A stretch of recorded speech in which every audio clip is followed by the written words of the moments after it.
Hello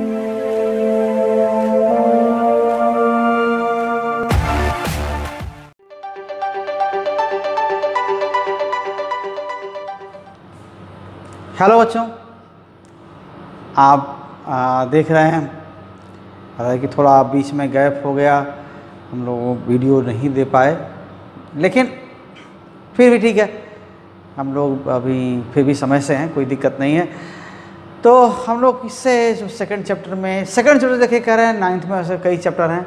हम second chapter यहाँ लिखने का मतलब क्या है, जो फिजिक्स वाला सेकंड चैप्टर है जिसको हम फिजिक्स वाले पार्ट में रखते हैं, उसका second chapter forces and laws of motion है। फर्स्ट तो आप जानते ही हैं, motion in a straight line वो था, और यहाँ सेकंड चैप्टर है। तो सेकंड चैप्टर में हम लोगों ने बैलेंस अनबैलेंस फोर्स और एक एक्टिविटी को लेकर के, ठीक है, एक वीडियो तो हम लोग 2 वीडियो तो आपको दे चुके हैं, ये 3rd वीडियो है उसका। तो यहाँ पर लिखा क्या हुआ है, Galileo experiment and first law of motion. अब गैलीलियो का नाम हो सकता है आप लोगों ने ना सुना हो, यानी बहुत पुराने समय में 1400 समथिंग में ये साइंटिस्ट हुए, और गैलीलियो ने जो कई नियम, कई साइंटिफिक लॉज की इन्होंने खोज की है, और इसके लिए राजा ने उनको पनिश किया, तो गलत चीज़ बोल रहे हो। उन्होंने इतना कह दिया कि किसी भी ऑब्जेक्ट को चलते रहने के लिए फोर्स लगातार लगाने की ज़रूरत पड़ती है। ये पहले लोगों की धारणा थी, पहले लोगों के दिमाग में था कि ऐसा ही होता है, लेकिन इन्होंने क्या कह दिया कि किसी ऑब्जेक्ट को लगातार मूव करते रहने के लिए, अगर एक ही डायरेक्शन में जा रहा है, कांस्टेंट मोशन में जा रहा है, तो उसके लिए किसी बाहरी फोर्स की, एक्सटर्नल फोर्स की ज़रूरत नहीं होती है। तो इनको पनिश किया गया था और उन्होंने प्रूफ करके दिखाया। तो हम भी जानते हैं, जैसे हम भी क्या है, एक कॉमन प्रैक्टिस वही जानते हैं कि अगर हमको ये टेबल को यहाँ से यहाँ ले जाना है, तो जब तक फोर्स नहीं लगाते रहेंगे तो चलेगा नहीं, रुक जाएगा। फोर्स लगाना छोड़ देंगे तो वहीं रुक जाएगा, है कि नहीं। किसी चीज़ को चलते रहने के लिए फोर्स लगाते रहने की जरूरत पड़ती है, ऐसा कह रहे हैं। आप रोल कर दें एक बॉल को, कितना भी चिकना फर्श हो, लेकिन ग्राउंड में अगर रोल कर दें, घास वगैरह है, वहाँ पर बॉल को रोल कर दें, थोड़ी दूर जाके रुक जाएगा। लेकिन बहुत स्मूथ टाइल वाला फर्श है तो क्या करेंगे आप, वहाँ पर अगर बॉल थोड़ा रोल कर देंगे तो बहुत दूर तक जाएगा, इवन जाके दीवार से टकराएगा, तब इधर टकरा जाएगा, काफ़ी दूर तक चलता है। तो इसका मतलब कि ग्राउंड और जो टाइल्ड फ्लोर है, इनमें कहीं ना कहीं बॉल के चलते रहने में इनका भी रोल है कि नहीं। ग्राउंड अपोज करता है ज़्यादा उसके चलने का, फ्लोर कम अपोज करता है। तो अपोज नहीं करता तो इसका मतलब क्या है, इसका मतलब ये नहीं हुआ कि अगर ये ऐसा फ्लोर होता जो चलने को एकदम से अपोज नहीं करता, तो बॉल तो चलती ही रहती ना, कोई फोर्स लगाने की जरूरत नहीं पड़ती। आप फिर से इमेजिन करिए कि एक बॉल है, उसको ग्राउंड में, ऐसे मिट्टी का ग्राउंड है, उसको ऐसे आपने ऐसे रोल कर दिया। जब खेलते समय ऐसा आप करते भी हैं, बैट से मारते हैं तो रोल करता हुआ ही जाता है, लेकिन कहीं ना कहीं जाके रुकता है। अगर धीरे से आप रोल कर दिए तो क्या हुआ, कुछ दूर जाके रुक जाता है। उतना ही धीरे से एक बड़े से हॉल में टाइल जहाँ लगी हुई है, उतने ही धीरे से आप रोल करेंगे तो आप क्या इमेजिन करते हैं, क्या पहले ग्राउंड में जितना दूर चल के रुक गया था, यहाँ पर भी टाइल वाले फर्श पर भी उतना ही दूर जाके रुकेगा या ज़्यादा दूर चलेगा? तो अपना एक्सपीरियंस तो यही कहता है ना कि टाइल वाला जो फर्श होगा ना, उतना ही तेज़ ग्राउंड में छोड़िए, थोड़ी दूर जाके रुक जाएगा, उतना ही तेज़ यहाँ पर रोल कराइए फर्श वाले, टाइल वाले फर्श पर, तो फिर क्या हो जाएगा, दूर तक चलेगा। इसका मतलब कि फर्श पर डिपेंड करता है कि ये बॉल दूर तक जाएगी या कम ही दूर जाएगी। यानी ऐसा फर्श हो जो कम अपोज करता हो, नहीं अपोज करता हो, तो ये तो चलता ही रहेगा। तो कुछ ऐसा ही सोच के, ऐसा ही देख करके गैलीलियो ने ये अपना लॉ दिया था कि चलते रहने के लिए किसी कॉन्टिन्यूअस फोर्स की ज़रूरत नहीं है। जबकि अरिस्टोटल ने इससे पहले, बहुत पहले कहा था, to move any object continuously a continuous force is essential. किसी भी चीज़ को चलते रहने के लिए लगातार फोर्स लगाने की ज़रूरत पड़ती है। आप सोचते हैं कि साइकिल पर आप बैठ गए, साइकिल को चलते रहना है तो आपको लगातार पैडल करते रहना पड़ेगा। आप बाइक पर हैं तो बाइक को ही उसका इंजन क्या करता है, लगातार फोर्स लगाता रहता है, बिना फोर्स लगाए नहीं चलता है। जो कॉमन एक प्रैक्टिस तो यही कहती है, लेकिन गैलीलियो ने कह दिया कि नहीं, चलते रहने के लिए फोर्स की ज़रूरत नहीं है। तो ये अंतर कहाँ पर है? ये अंतर यहीं पर है कि जब कोई भी चीज़ चल रही होती है तो कई तरह के अपोज करने वाले फोर्सेस होते हैं, फ्रिक्शन, कई तरह के फ्रिक्शन होते हैं। तो बाइक भी चलती है तो उसके डिफरेंट पार्ट्स में फ्रिक्शन होते हैं, व्हील्स और रोड के बीच फ्रिक्शन होता है। तो ये फ्रिक्शन एक बार चला के आपने छोड़ दिया तो ऐसा नहीं कि चलता ही रहेगा, फ्रिक्शन की वजह से रुकने लगता है। इसलिए फ्रिक्शन को काउंटर करने के लिए, फ्रिक्शन को अपोज करने के लिए क्या करते हैं, लगातार फोर्स लगाते रहते हैं, है कि नहीं? अगर वो फ्रिक्शन नहीं होते तो हम चलते रहने के लिए फोर्स लगाने की ज़रूरत नहीं पड़ती। और एक बार पैडल दबा दिया साइकिल का, चल दी साइकिल, अगर प्लेन रोड है, सीधा है, हॉरिजॉन्टल है, तो ऐसे ही चलती रहती, फिर आपको पैडल करने की ज़रूरत नहीं पड़ती। लेकिन ऐसा पॉसिबल नहीं है।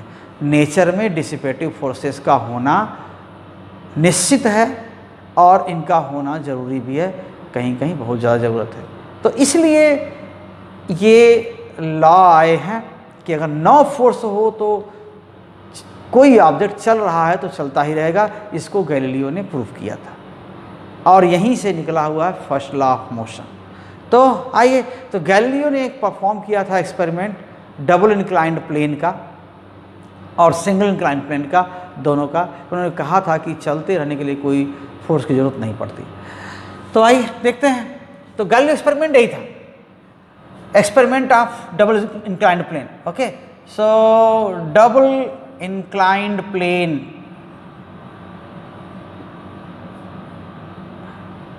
ठीक है, inclined plane, ये क्या है?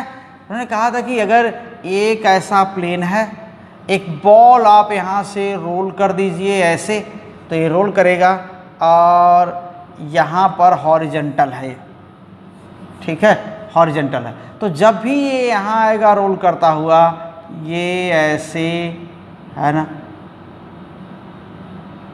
बहुत दूर तक चलता जाता है। अगर ये स्मूथ है, जितना स्मूथ है वो दूर तक चलता जाएगा। जैसे कह रहे ना कि मिट्टी का ग्राउंड है तो कम ही दूर जाकर रुक जाएगा। अगर ये टाइल वाला फर्श है तो क्या हो जाएगा, बहुत दूर तक जाएगा। तो इसको चलते रहने और न चलते रहने में, जल्दी रुकने या देर तक रुकने में क्या जिम्मेदार है?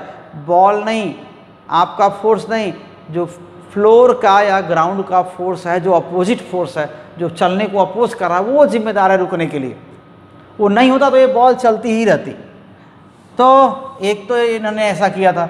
दूसरा एक कि अगर ऐसा इंक्लाइंड प्लेन है और उन्होंने इस तरह बॉल को एक रोल कर दिया और ऐसे, और ये बॉल क्या होता है, एक और इंक्लाइंड प्लेन है ऐसे, इस प्लेन पर वो उतनी ही हाइट पर जाती है, इतनी ही हाइट पर जाती है, ठीक है।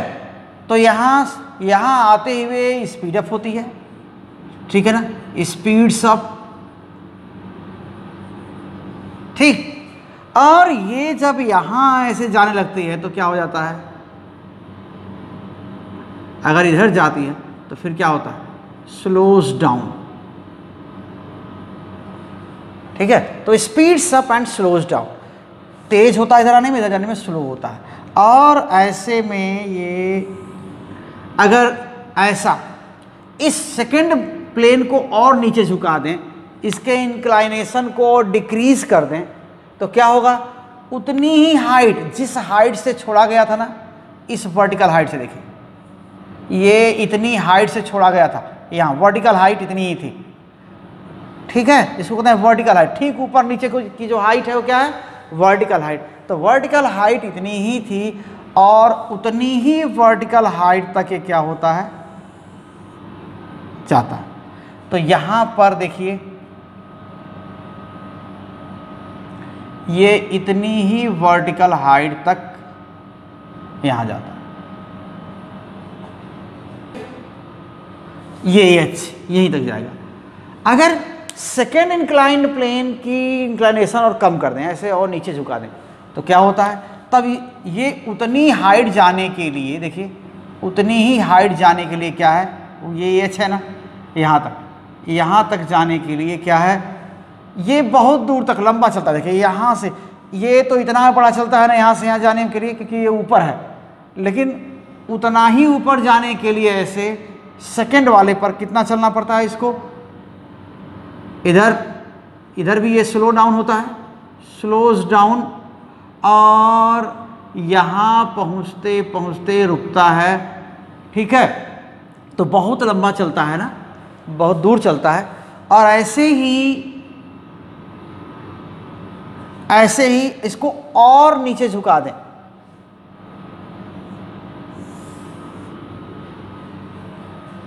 ठीक है, या थोड़ा सा इसको बाद में बनाएंगे, ये यूं, तो ऐसे ही और झुक जाएगा तो और दूर तक जाएगा।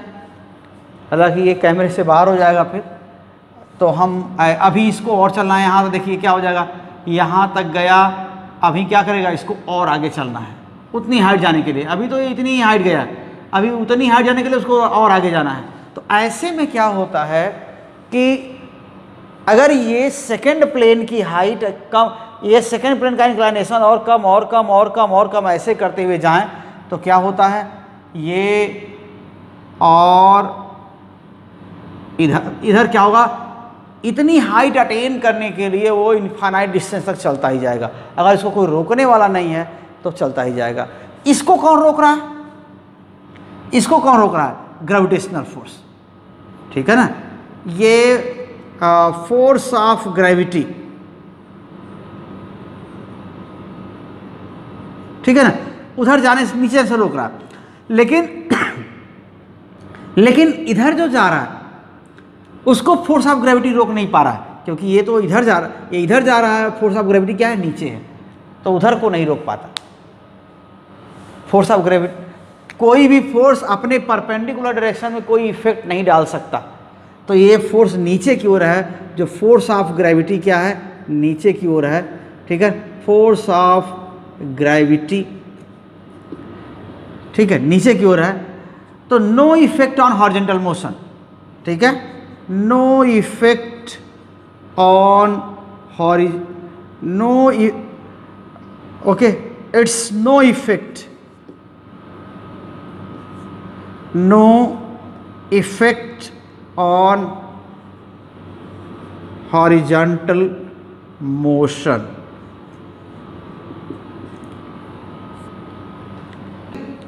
ऐसे, क्योंकि वर्टिकल फोर्स अपने 90 डिग्री में परपेंडिकुलर डायरेक्शन में कोई इफेक्ट नहीं रखता है, कोई इफेक्ट नहीं लगा सकता है, तो ऐसे हो गया।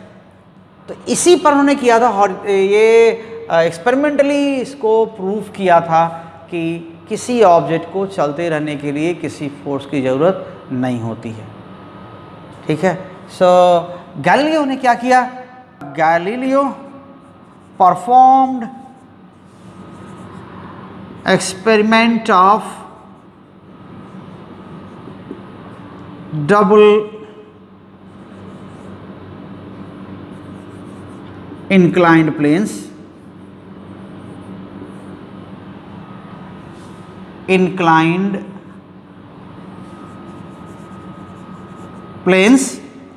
ओके। क्या किया उन्होंने, एक पर उन्होंने बॉल को रोल कर दिया, दूसरे पर क्या होता है, वो उतना ही हाइट अटेन करता है, चाहे कुछ भी इंक्लाइनेशन हो, ठीक है। सो ही रोल्ड डाउन, क्या किया हमने, a ball on one inclined plane,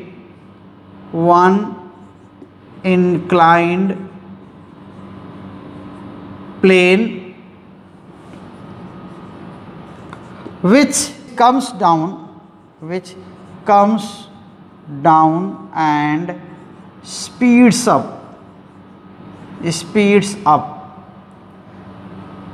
and then rises up on the second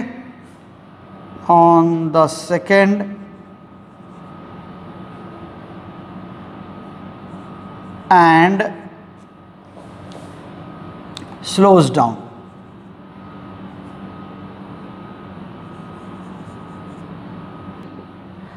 और स्टॉप पे था, स्टॉप्स कब रुकता है?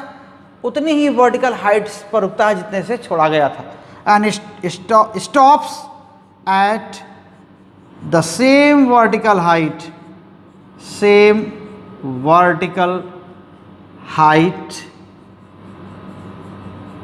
okay, from which it was released.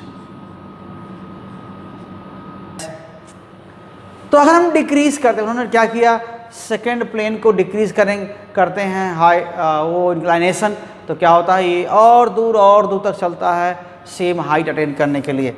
Okay, as inclination क्या किया उन्होंने, as inclination of second plane okay, was increased gradually. Okay, the ball traveled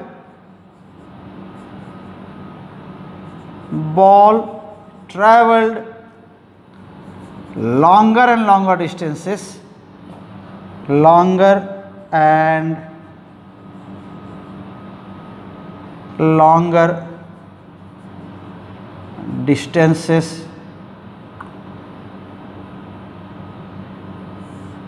okay, on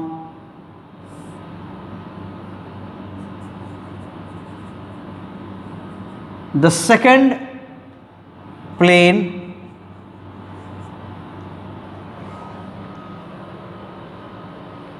to attain same vertical height. ठीक है, तो अगर सेकेंड प्लेन हॉरिजेंटल हो जाता है तो ये क्या करता है, इनफाइनाइट डिस्टेंस चलता रहता है, क्योंकि तब हॉरिजेंटल डायरेक्शन में कोई फोर्स है नहीं रोकने के लिए. ठीक है, जैसे यहां पर लिखा गया था कि ball on the inclined plane which comes down and speeds up and rises up on the second plane and slows down. क्यों स्लो हो रहा था? अंडर ग्रेविटी की वजह से स्लो हो रहा था. लेकिन हॉरिजॉन्टल कर दिया, सेकंड प्लेन को ऐसे कर दिया, तो क्या हुआ, ग्रेविटी उसको तो है ही नहीं उसके अपोजिट में, तो क्या होता है, वो बहुत दूर तक चलता है. तो देखिए क्या किया, अगर inclination if second plane was made horizontal, then what happened, ball traveled very long distance. Okay, ball traveled very long distance. Okay, in order to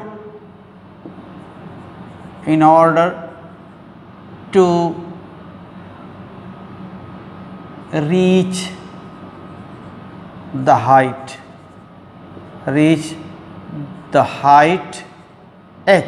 Okay,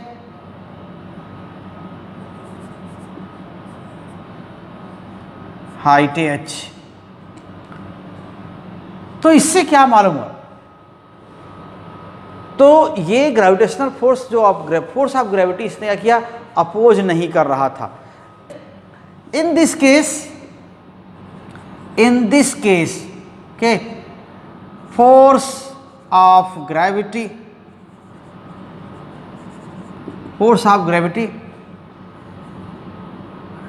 did not oppose the motion and ball moved to infinite distance.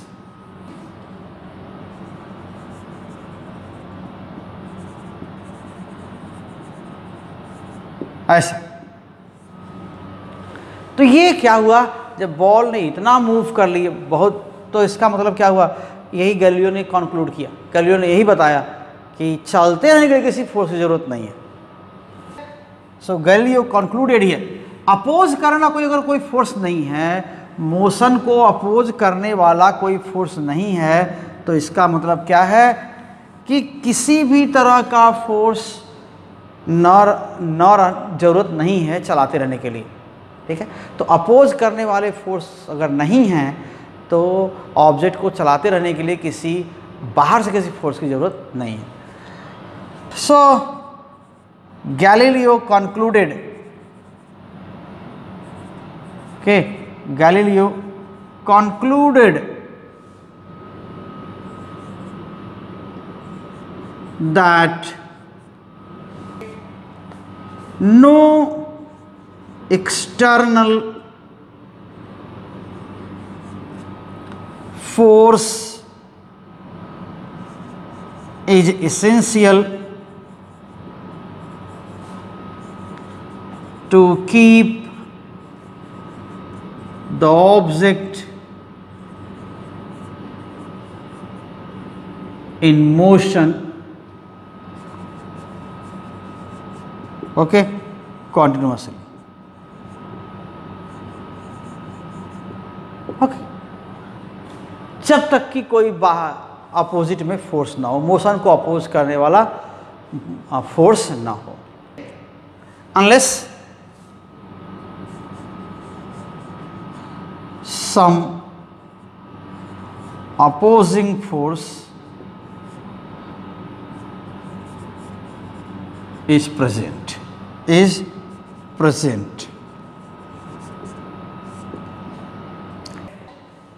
इसी से निकला हुआ है first law of motion, यही है, यहीं से इसको हम लॉ ऑफ इनर्शिया भी कहते हैं।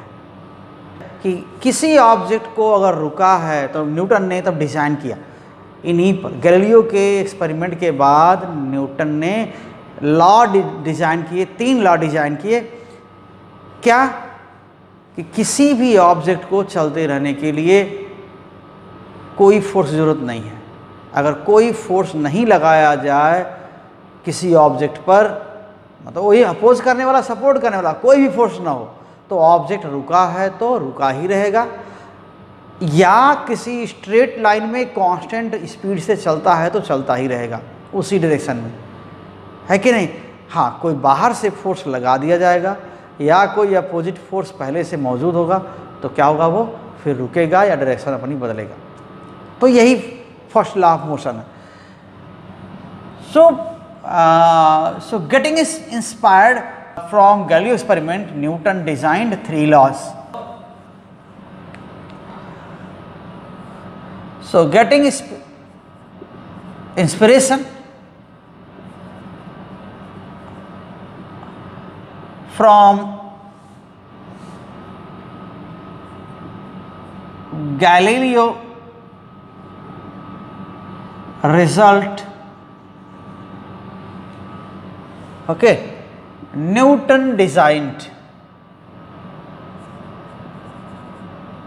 ने क्या किया, Newton designed 3 laws of motion. 3 laws of motion. Okay, इन्होंने 3 laws of motion डिजाइन किया। सी को फर्स्ट लॉ, सेकेंड लॉ और थर्ड लॉ वही है ना। क्या है वो first law of motion, okay, second law of motion and third law of motion. Okay, third law of motion. ठीक है, तो फिर इसमें इरेज करने से पहले हम फिर इसको एक बार बता देते हैं कि ये ऐसे इधर झुका हुआ था तो क्यों रुक रहा था, क्योंकि ग्रेविटेशनल फोर्स क्या था, ग्रेविटेशनल फोर्स नीचे है, इसका इफेक्ट इधर की ओर है, वो अपोज कर रहा था चलने से। ये वाला एंगल जितना छोटा होगा इस फोर्स का इफेक्ट उतना ही ज़्यादा होगा मोशन के अपोजिट, ठीक है ना।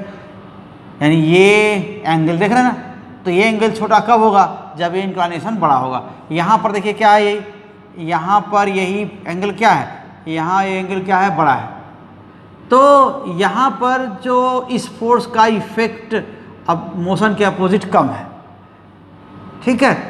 सो हियर इस केस में क्या है, ग्रेविटेशनल फोर्स इतना है और इधर की ओर और इफेक्ट क्या है, कम है, ये एंगल और बड़ा हो गया।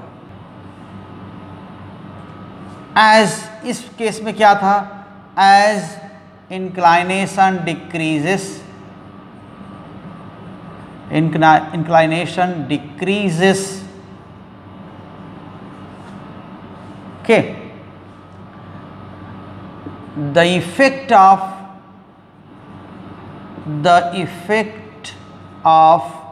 force of gravity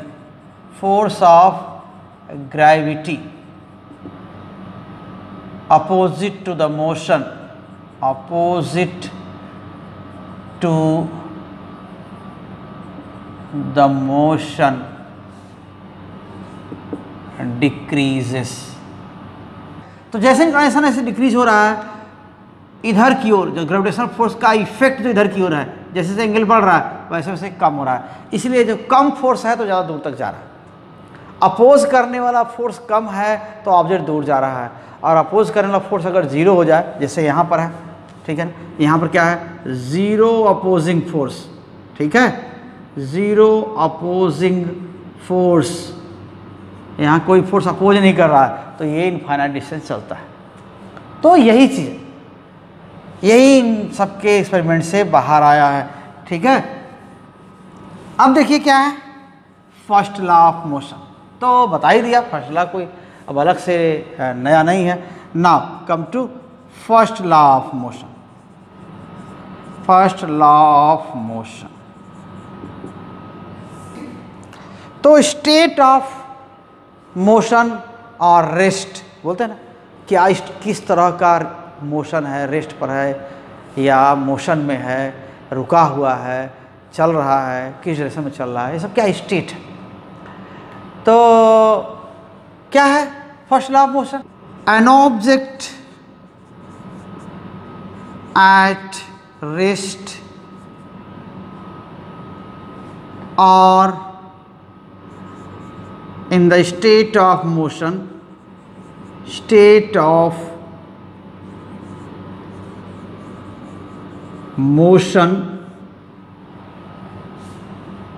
along a straight line,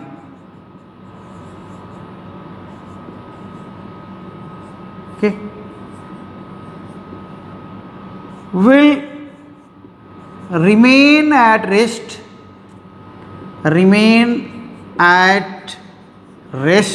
है ना, वो रेस्ट पर रहेगा। पहले कहा कि मोशन बदलने के लिए, कोई मोशन में चेंज करने के लिए, रुका है तो चलाना शुरू करने के लिए, चल रहा है तो रोकने के लिए, धीमा चल रहा है तो तेज़ करने के लिए, तेज़ चल रहा है तो धीमा करने के लिए, हर हाल में डायरेक्शन बदलने के लिए भी हर हाल में क्या होता है, फोर्स की ज़रूरत पड़ती है। अगर फोर्स ना लगाएं तो जिस डायरेक्शन में चल रहा है उधर ही चलता रहेगा, उतनी ही तेज़ चलता रहेगा, ना तो अपोज करने वाला ना तो सपोर्ट करने वाला, कोई फोर्स ना हो तो ऐसे ही चलता रहेगा।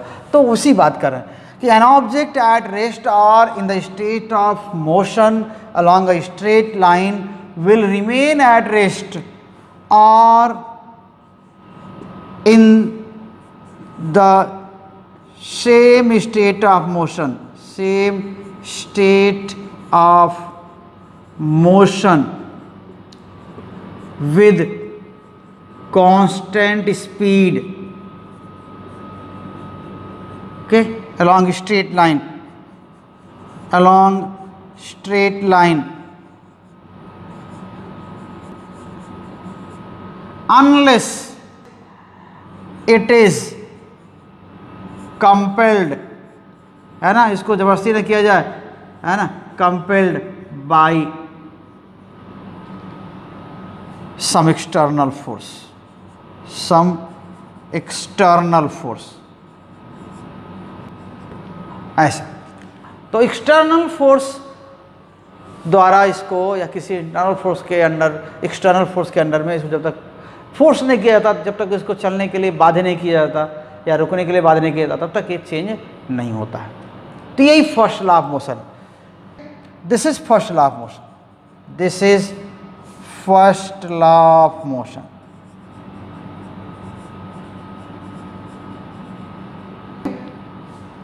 और ये चेंज क्यों ऐसा करना पड़ता है कि बस इशारा कर दें और वो तेज हो जाए, धीमा हो जाए, ऐसा नहीं होता।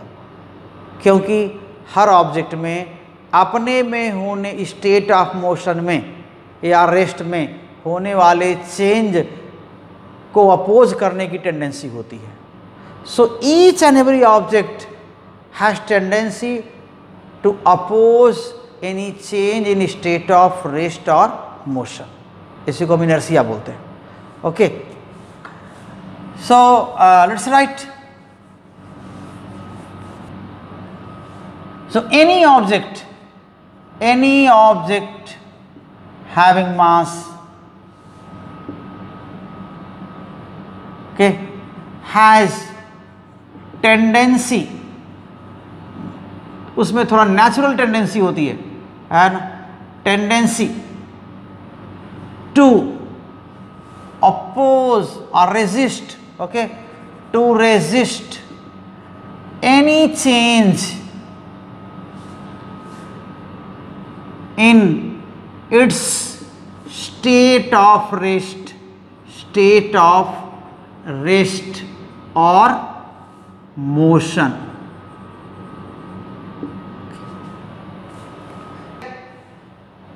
तभी हमको चेंज, अगर रेजिस्ट करेगा तभी हमको चेंज करने के लिए एफर्ट लगाना पड़ता है।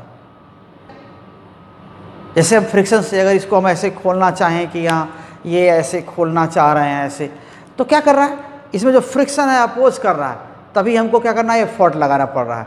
अगर अपोज ना करे तो क्या करेगा, हमें एफर्ट नहीं लगाना पड़ेगा। तो वैसे ही कोई किसी ऑब्जेक्ट में अगर हमको चेंज लाना है उसके मोशन में या रेस्ट में, तो हमें एफर्ट लगाना पड़ता है। क्यों एफर्ट लगाना पड़ता है, क्योंकि वह ऑब्जेक्ट अपने मास की वजह से क्या करता है, अपने में होने वाले चेंज को अपोज करता है, यानी अपने स्टेट ऑफ मोशन या स्टेट ऑफ रेस्ट में होने वाले चेंज का अपोज करता है। इसलिए हमें फोर्स लगाना पड़ता है। So this tendency is called inertia. This tendency is called inertia. Due to inertia, we have to apply some external effort, some external effort or force to bring a change in state of rest or motion of an object। ठीक है, इसीलिए क्या बोलते हैं हम, first law को law of inertia भी कहते हैं।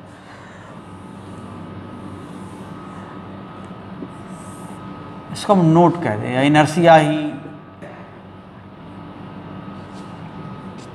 That is